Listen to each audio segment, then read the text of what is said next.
Good morning, yarn tubers. Welcome back to Wanderlust Crochet with Dana and Jack, who is protecting the pillows.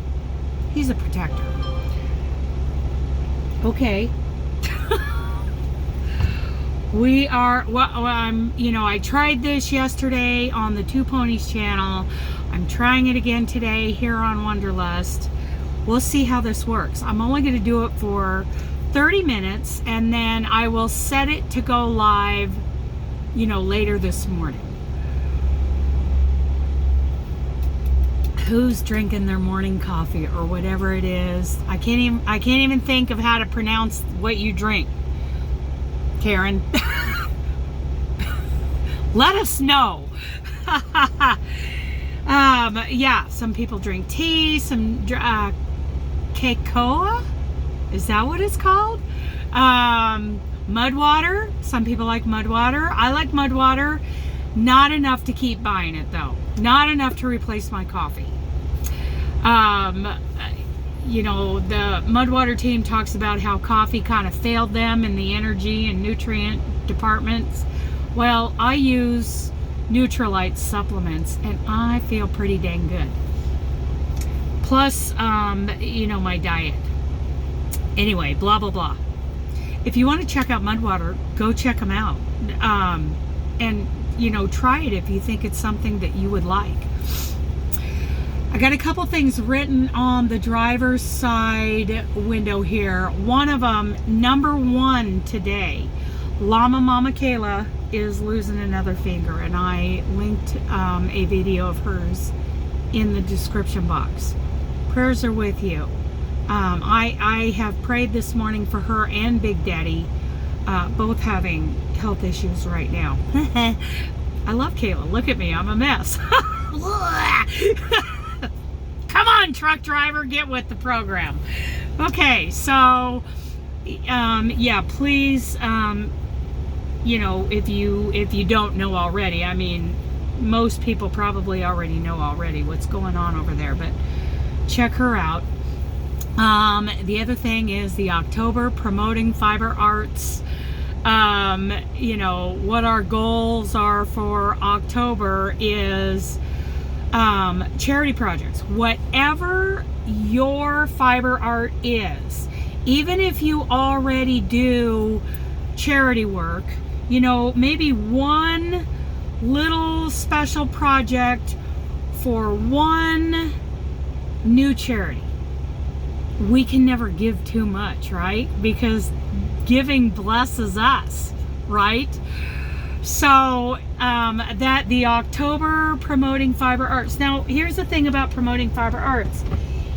It's about promoting our art, our craft to the muggles. Because, introducing people to this art form, whatever your art form is, introducing it to the muggles, and by muggles I mean people who, somebody confused this once, people who, let's say in the crochet world, people who don't crochet. That's a muggle to us. If you're a quilter, people who don't quilt, that's a muggle to you. And muggle just means they don't do this art, and most of the time they haven't been introduced to something that really caught their eye. I mean, maybe they're looking at the old granny square vests from the 70s that are really not that pretty, right? So, the whole point is to make something that you think might pique somebody's interest, and wow, or at the very least appreciate the work that went into it, right? I am when I say fiber arts, I'm not just talking about crocheting and knitting. To me, cross stitch, there's a cross stitch kit called Pumpkin Farm or something like that, Autumn Pumpkin Patch Farm or something, that is on Salt and Pepper, the Salt and Pepper website, that just breaks my heart every time I think about how beautiful that is. And it's something that's on my bucket list. Let's say my scorched earth challenge list, right? So wouldn't that be a beautiful project? Okay, pilot to the co-pilot to the navigator to the instigator to the steak thief to the grasshopper wrangler. Are we ready? Are we ready to roll? Yes, we have done our pre-trip. Jack took me for a poop walk. Thank you, Jack. And it is time to go. And I'm gonna, okay, so let's try this. I'm gonna turn you guys, talk to you guys as we're going. That ought to be a pretty good view, and it seems like it's pretty stable. Stephanie, don't walk by and smack the camera. Don't do it. I know you get bored. It's like a little kid or a kitten who has to walk up to things and just start batting at it. Okay, here we go now. So anyway, that's October promoting fiber arts. It's about promoting it to people who never considered it, or didn't know enough about it to actually appreciate it.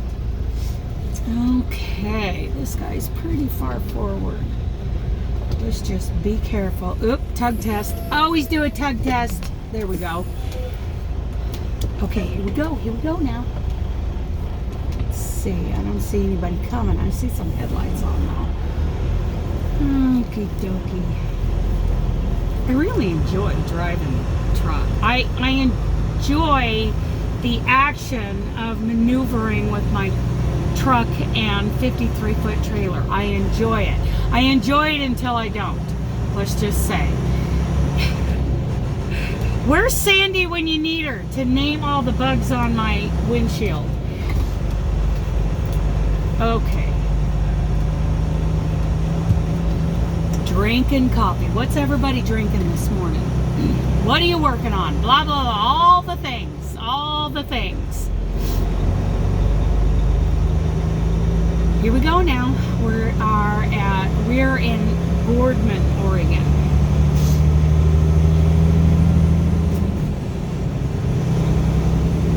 Come on, old girl, you can do it. Come on, Rhoda. Thank you for getting over. Next one got over, and the third one got over. See, that's what we're taught to do for trucks. So here's the conflict. Changing lanes is the number one, let's say, catalyst for accidents out on the road. It more times than any other thing is lane changes. And when you're, in a tractor trailer rig, it's even, the chances of you having a incident is even higher. Those are the statistics. So we do have a double standard. For some reason, the average driver is not taught how to merge onto the freeway correctly. And in fact, it's been some brainiac decided to push the whole zipper merging thing, which in theory would work, but in reality, it creates a very aggressive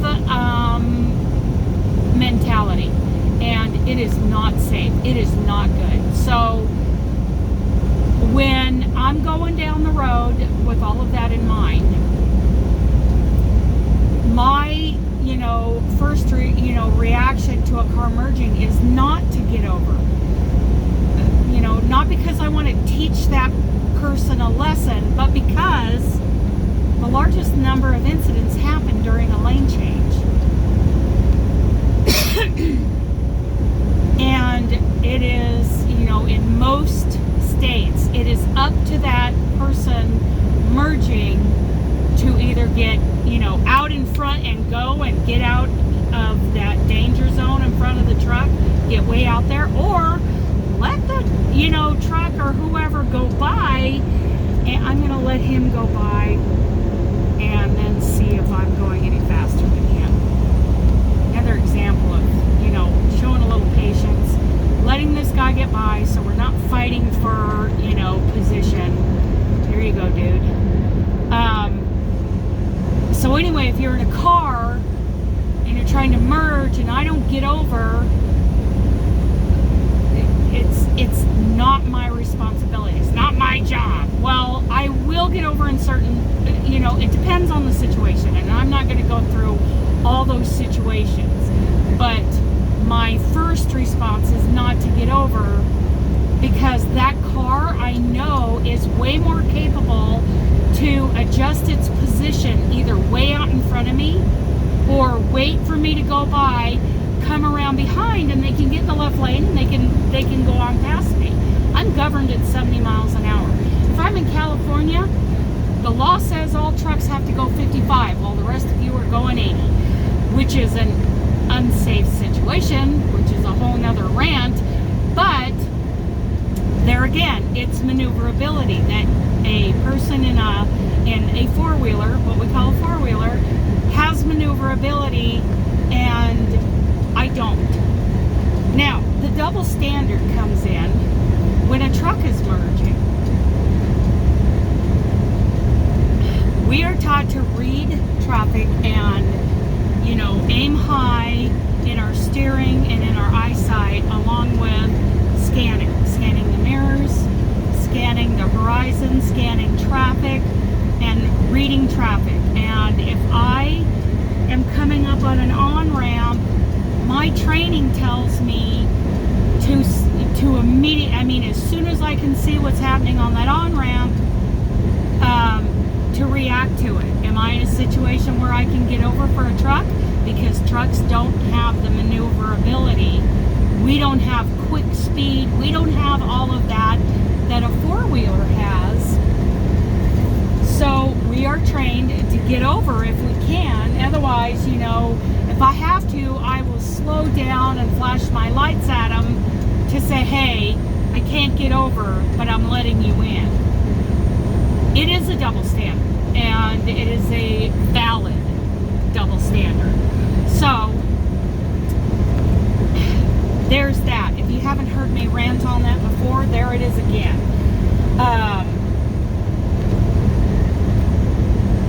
It is not a good idea to play chicken with the four-wheelers who are too busy looking at their Facebook to realize there's an 80,000-pound weapon 3 feet from your left ear when they're merging.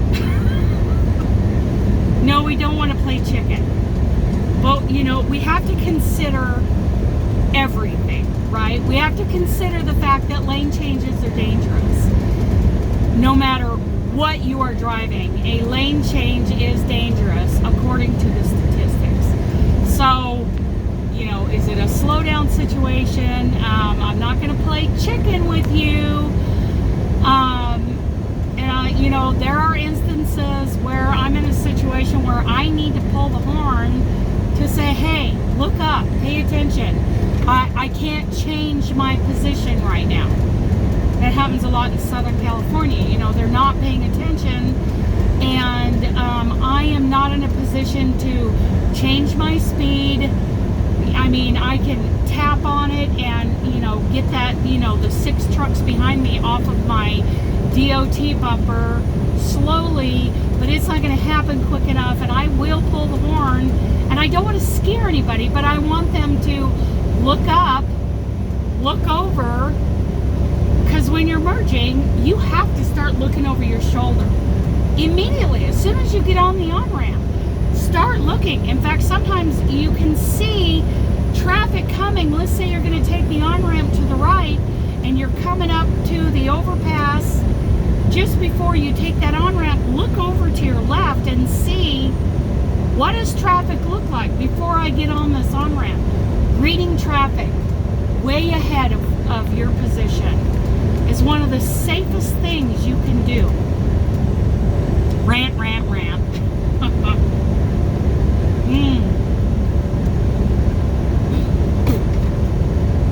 And one last thing, don't hang out next to a truck. If you're hanging out next to the truck and you can get in front or behind or whatever, don't hang in that spot. Just saying. Oh, we got a little condensation today. Little condensation. What else is going on? Oh, let's see, today's the 19th. So a small handful of us are doing a very small collaboration called the Creators Give Back Experiment. Well, the experiment part of it kind of went out the window. Nobody took it seriously who said they were going to do it. But there's a small handful of us doing this very small collaboration. And the rules are that between the 20th and, what did I say, the 30th, we will all upload our drawing video. For those of you who, entered in our videos, be sure to check the playlist. If I remember to, I'll be sure that playlist is in the description box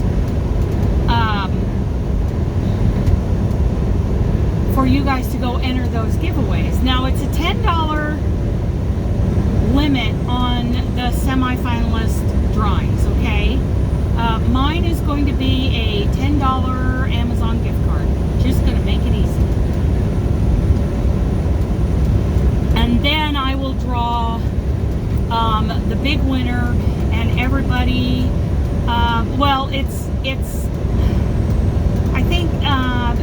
so anyway, the big winner, the grand prize winner of this little collaboration, we have I think our limit for the grand prize winner is $25. So,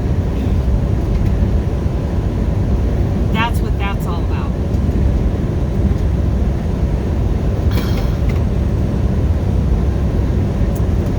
So, that little giveaway is going on. And of course, everybody else on the YouTube streets, check them out. There's lots of giveaways going on.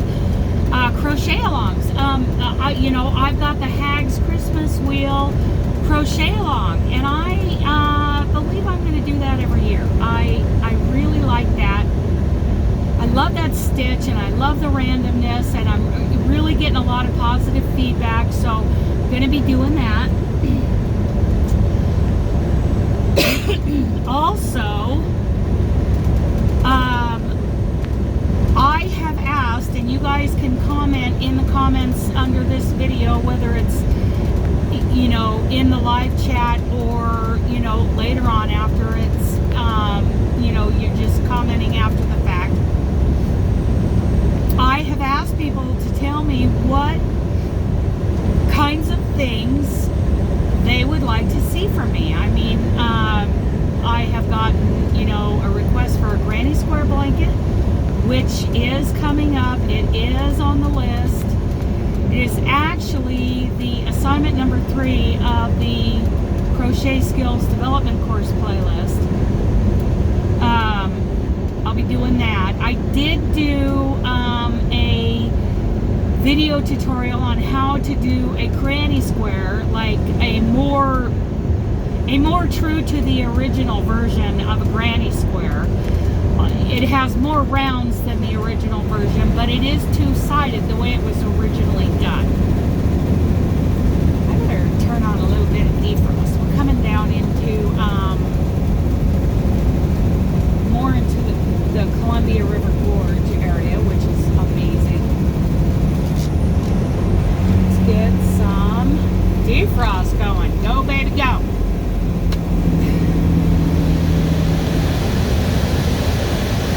There. I hope that's not too noisy, but I gotta get that condensation off of the windshield.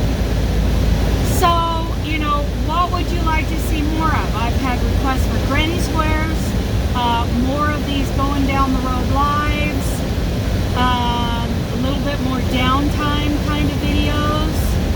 You're gonna see an uptick in, especially in the shorts. I'm conducting let's say a 2.5-month experiment. And I'm going to see, how people feel after, at the end of December, 1st of January,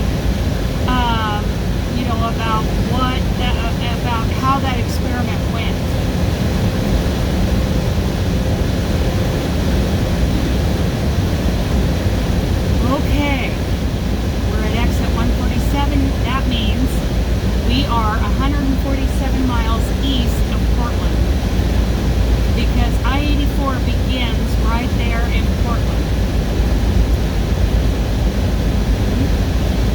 Come on, big boy. Some movers coming up next to me. Go, baby, go.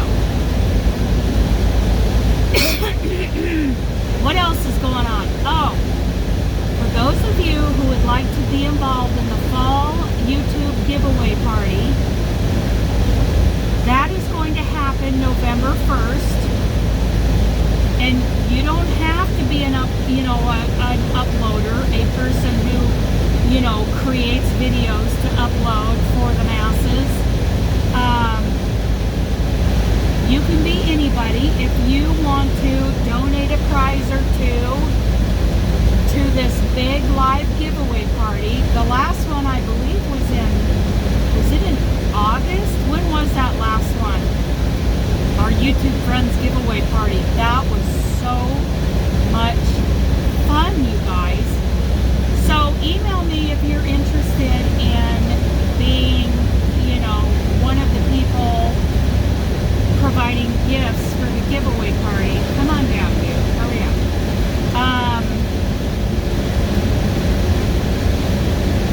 Good night. Okay. Make up your mind, Bubba.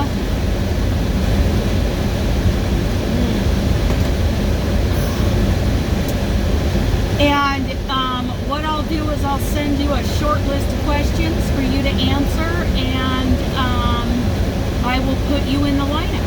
And you've got until, let's say, Halloween. Let's just make Halloween the deadline to have those answers back to me and be in the lineup. It was so much fun. And if I remember to, I will put that link to that last giveaway party, live party we did in the description box. Oh, that was so much fun, you guys. It didn't take too long. Some people came up on screen with me during the drawing for their prize. Charlie from Christmas on Crestline was there. He's so amazing. I have invited Off Kilter Homestead, and you do not have to be a Yarny person to do this. This is all about just anybody giving away stuff on YouTube, whether it's a $10 Amazon gift card or it's, whatever. Charlie gave away merch from his two channel stores. That was pretty cool. What else? I gave away a bag called the Yarn Boss bag off of Amazon, and Robin from Roaming with Rover won that. I also gave away a $25 gift certificate, and I believe a bottle of LOC. Well, I'm going to be giving away some artistry products, so skincare, skin nutrition, I'll be giving away in this upcoming November 1st giveaway party. Very excited about that.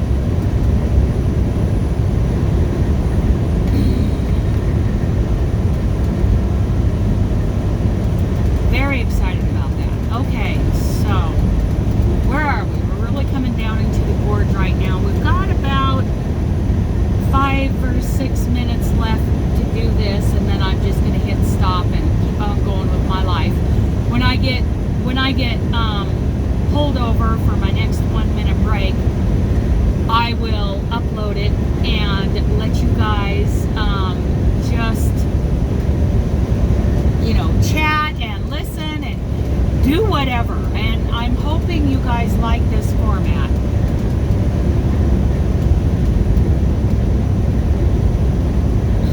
And I hope you guys will, join in the live chat and drink coffee with me and listen to me rattle on and chat with each other and say hello and all of the things. All of the things, right? Woo-wee. It's a nice morning, but there is some haze from there's a fire or 2 or 10 somewhere that is really affecting the gorge, from what I can see. So those mountains to the right, see that little mountain range to the right of the river? First of all, that's the Columbia River.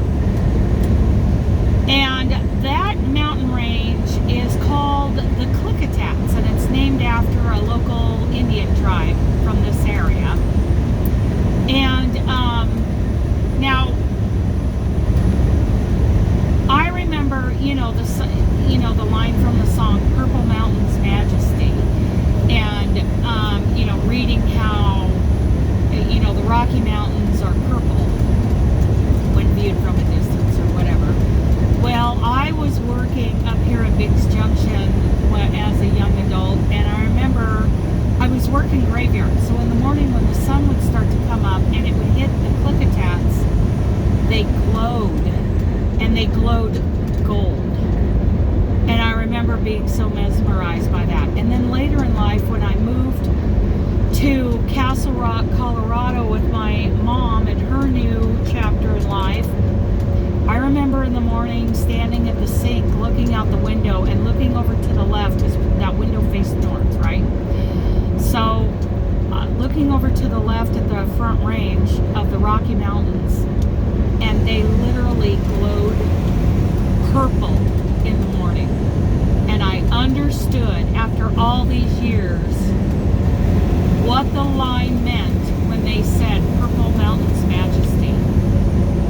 It was amazing. It was absolutely amazing. One of the most beautiful sights I've ever seen in my life. Boy, do I miss Colorado. I mean, I'm there like every week or every other week or something like that, but it's not the same when you're driving truck. Drive truck, they said. Make lots of money, they said. See the country, they said. No, I mean, yeah, I make a decent amount of money. I'm not getting rich. I have been coast to coast driving truck with my dually baby, and have seen a lot of things as I went past them at 65 miles an hour on the freeway. That's what I've seen. And it really put a desire in me to explore the country in a motorhome or some kind of RV. So, long story short, that's what led me to purchasing the Yarn bus, my 36-foot Class A motorhome that is a janky piece of junk. But it's a project, right? It's something to work on.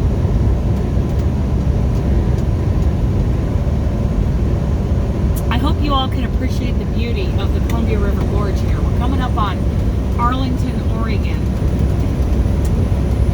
And we're at, 29 minutes? So, everybody start, saying your see you laters and catch you next times and all of that kind of stuff.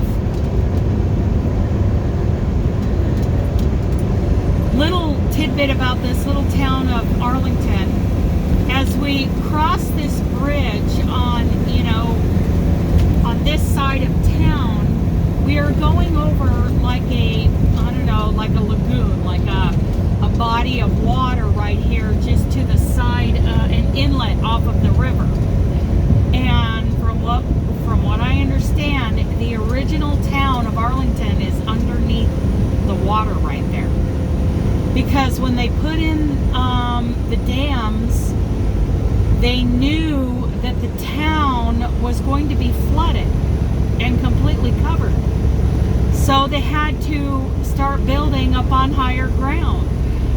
So yeah, little piece of FYI, the original town of Arlington is underwater right there on that little inlet off the river.